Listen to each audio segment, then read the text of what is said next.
ایک عورت جو آج سے کئی سال پہلے اپنی ساس ماں سے برا سلوک کرتی رہی، اس کے ساتھ اچھا تعاون نہ کرتی رہی، اسے پریشان کرتی رہی۔ کئی دفعہ اس نے اپنی ساس ماں کو پریشان کیا اور بھی اس عورت کی وجہ سے پریشان تھے۔ وقت گزرتا گیا۔ آج 35 سال بعد اس کے 2 چھوٹے بیٹے جو کہ ایک گھر میں اکٹھے رہ رہے تھے، کافی دیر سے ان کے آپس کے اچھے تعلقات نہیں تھے۔ دونوں شادی شدہ تھے، بچے بھی تھے ان کے، اور ان کا آپس کا جو لینا دینا، رہن سہن، اس میں فرق آ گیا تھا اور بہت زیادہ فرق آ گیا تھا۔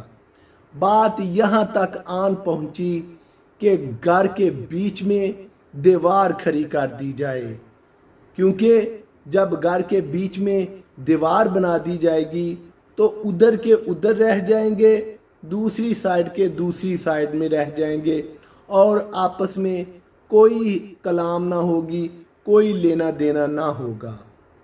اور یہ ان بچوں نے کر دکھایا کہ انہوں نے اپنے گھر میں دیوار کھڑی کر دی۔ اور یہ بچے کون تھے اور کون ہیں؟ یہ اسی عورت کے بچے ہیں جو اپنی ساس ماں سے برا سلوک کیا کرتی تھی۔ اس کی کوئی بھی ضرورت یا اس کی ضرورتیں اچھے طریقے سے پوری نہیں ہوتی تھی، اور یہ ساس ماں ایسا کرتی تھی۔ آج کئی سال بعد اسے اپنی ساس ماں سے برا سلوک کرنے کا جو نتیجہ، جو بدلہ تھا، اپنی اولاد سے ملا۔ آج اس کی اولاد علیحدہ علیحدہ ہو چکی ہے، اور اس کا بڑا بیٹا چھوٹے بھائیوں سے تنگ آ کر دوسرے گھر منتقل ہو چکا ہے۔ آج وہ خالہ وہ بڑی پریشان ہے۔ کون اس کو سمجھائے؟ اس کو کیسے خیال آئے کہ کبھی میں بھی اپنی ساس ماں سے برا سلوک کرتی تھی، اور آج میری بہویں مجھ سے برا سلوک کر رہی ہیں، میرے ساتھ بدتمیزیاں کر رہی ہیں، میرے ساتھ ناانصافیاں کر رہی ہیں۔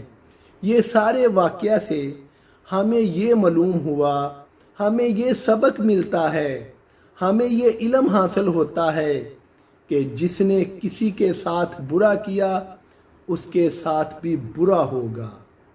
اس نے اپنی ساس ماں کے ساتھ برا کیا، آج اس کے بیٹوں کی بیویاں انہوں نے اپنی ساس ماں سے برا کیا۔ اس سے یہی سبق ملتا ہے کہ اگر آج ہم اپنے والدین سے اچھا سلوک نہیں کریں گے، ہمارے ساتھ جو بھی رشتے ملے ہوئے ہیں ہم ان سے اچھا سلوک نہیں کریں گے، تو کل کو ہماری اولاد ہمیں یہ برا سلوک کیا ہوا جو ہوگا اس کا بدلہ ضرور دے گی۔